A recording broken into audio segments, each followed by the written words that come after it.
Il y a des moments dans la vie où l'on se sent bloqué, comme si les portes de la réussite, de la tranquillité et de la bénédiction étaient fermées devant nous. Mais Allah, dans sa miséricorde infinie, nous a donné une clé. Cette clé s'appelle la dua.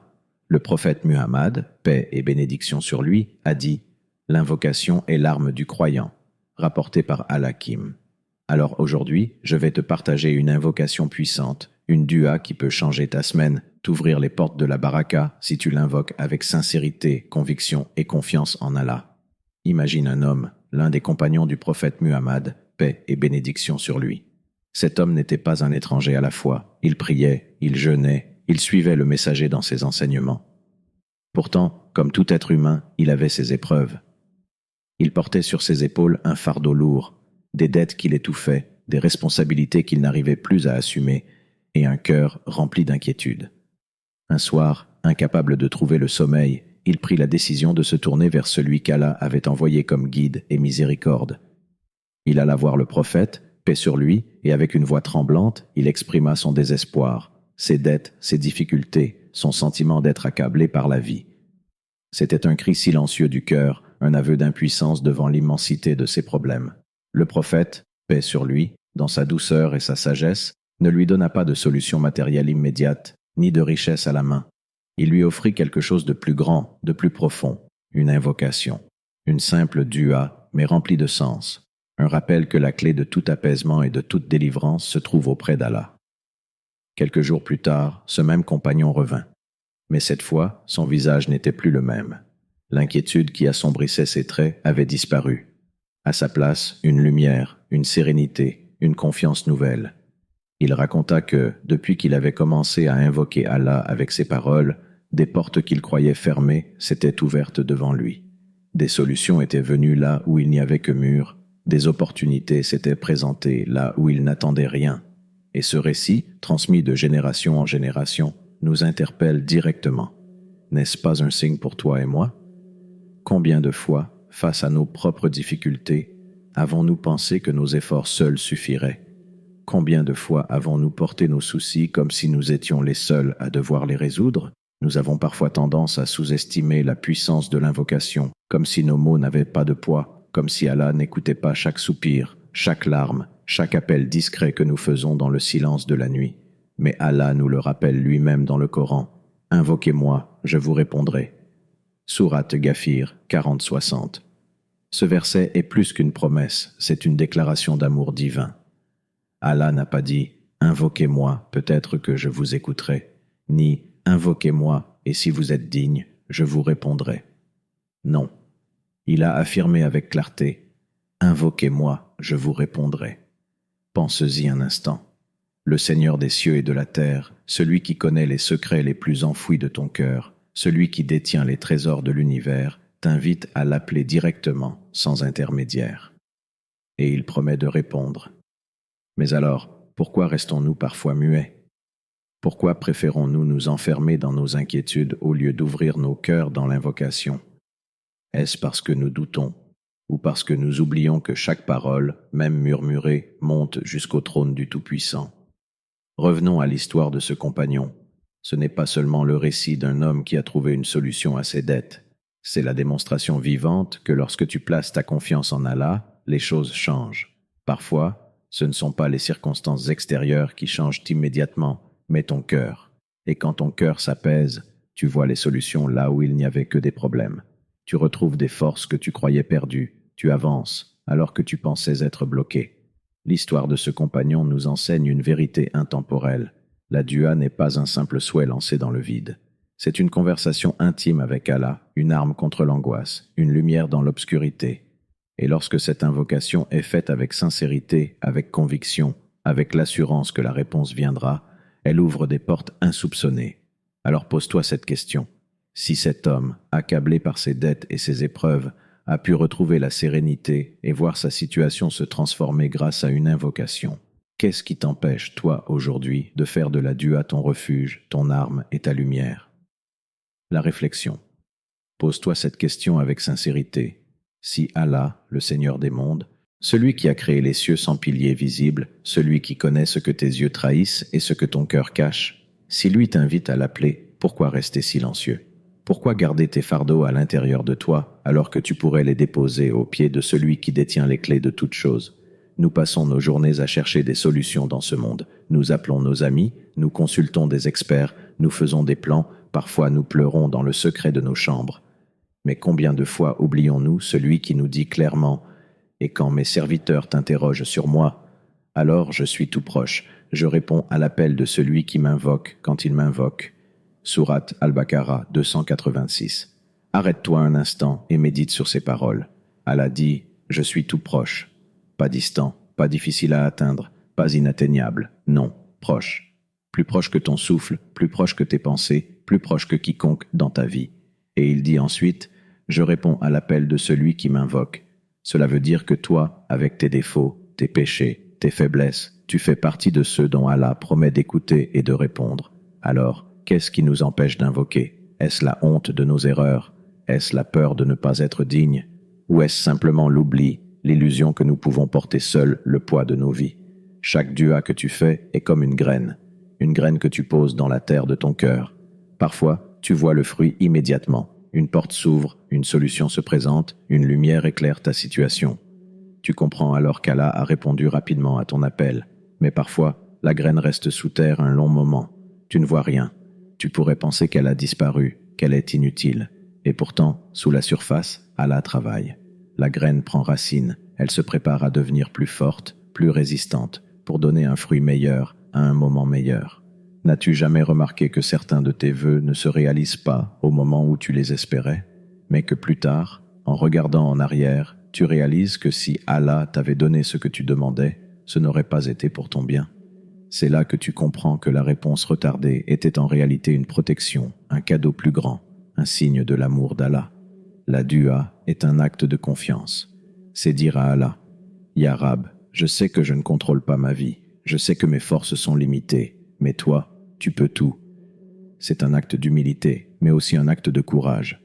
Parce qu'il faut du courage pour reconnaître qu'on n'est pas maître de son destin.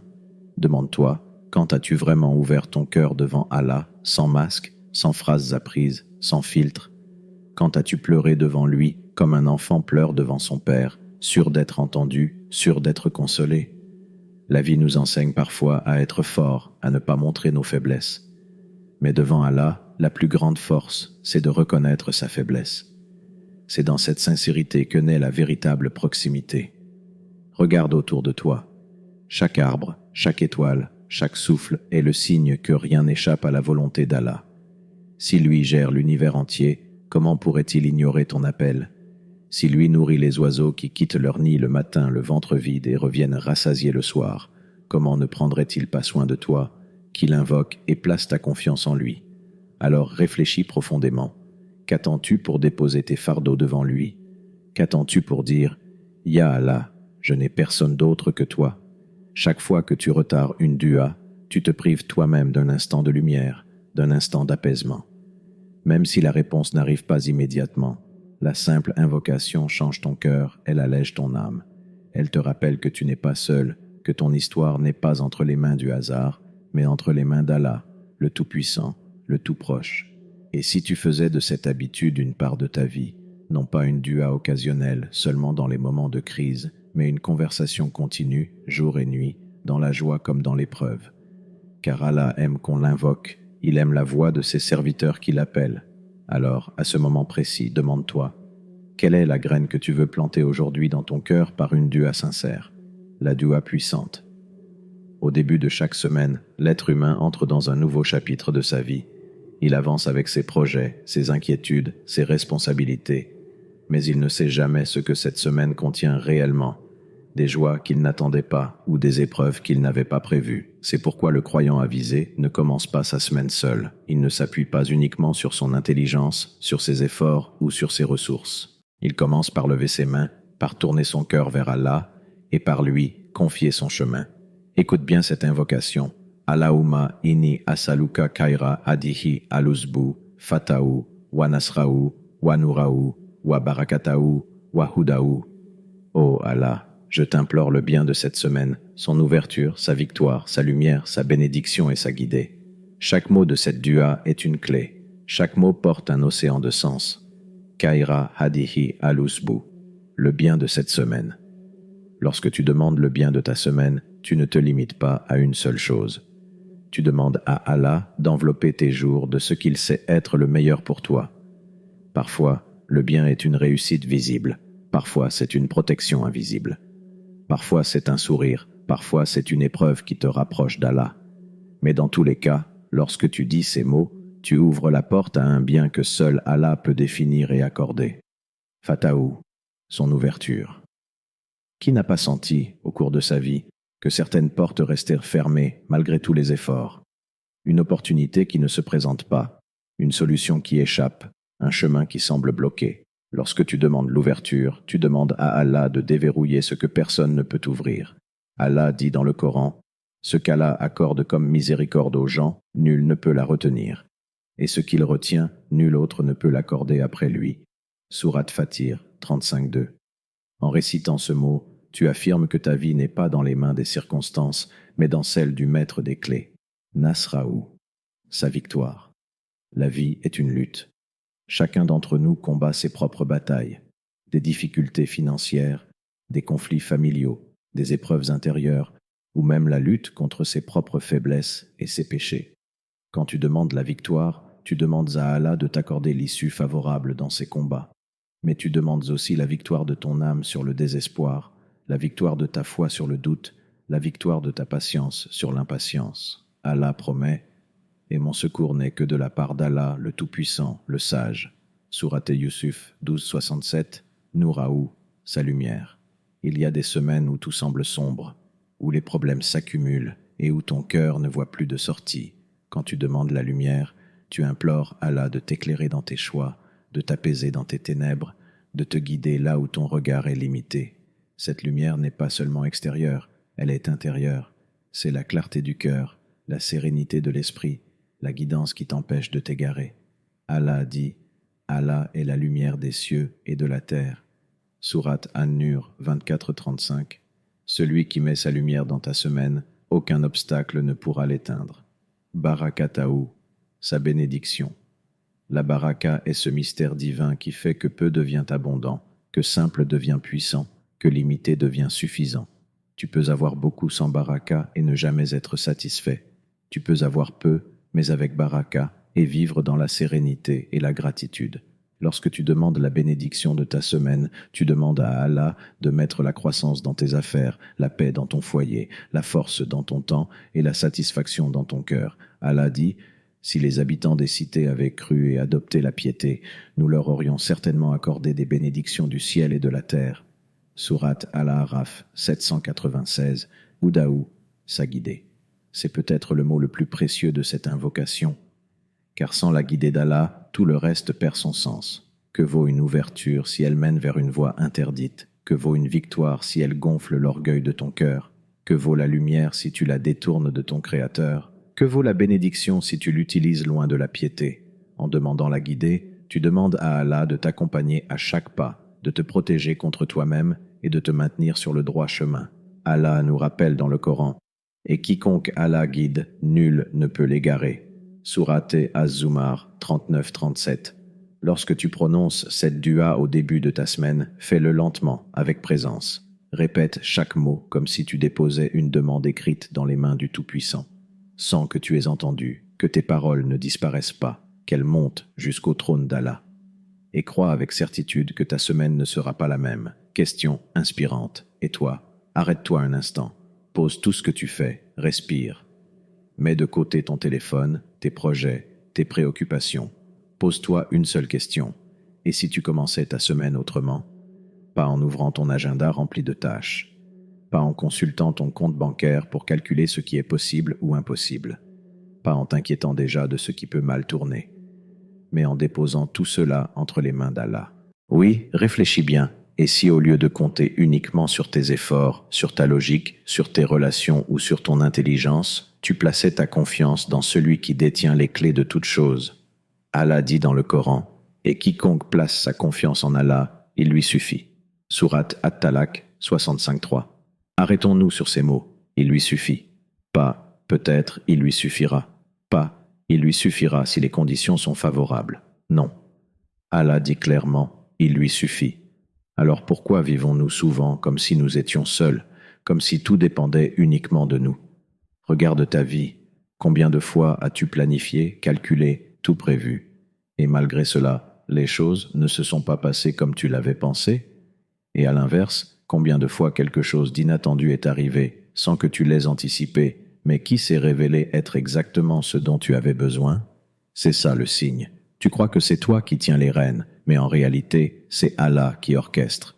Tu crois que tu avances uniquement grâce à tes efforts, mais en vérité, c'est sa permission qui fait que ton travail porte du fruit. Alors je te repose la question, pourquoi continuer à porter seul un poids qu'Allah t'invite à partager avec lui? Imagine commencer ta semaine de cette façon. Tu lèves tes mains et tu dis « Ya Rab, je n'ai aucun pouvoir sans toi. Voici mes projets, voici mes inquiétudes, voici mes peurs. Je les dépose devant toi. Guide-moi, ouvre pour moi ce qui est bon, protège-moi de ce qui est mauvais, accorde-moi la baraka dans tout ce que je fais. » Rien que ces paroles, prononcées avec sincérité, changent ta perspective.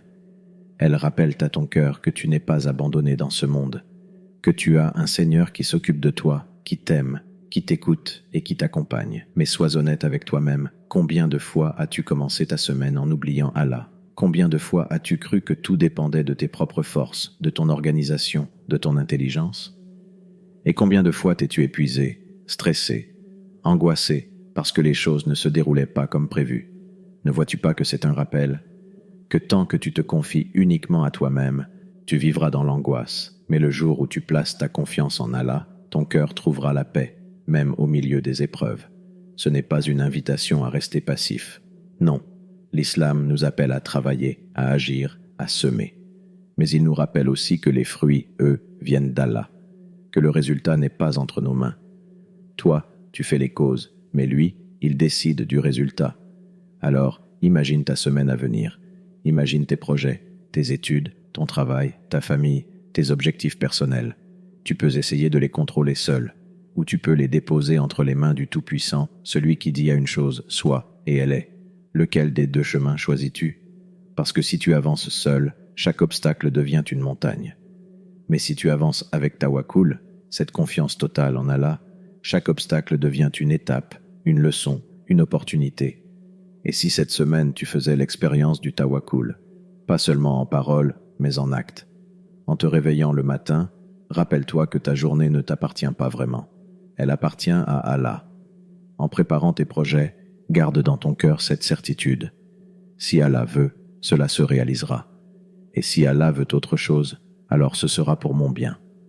Dis-moi, n'aurais-tu pas plus de sérénité à vivre ainsi?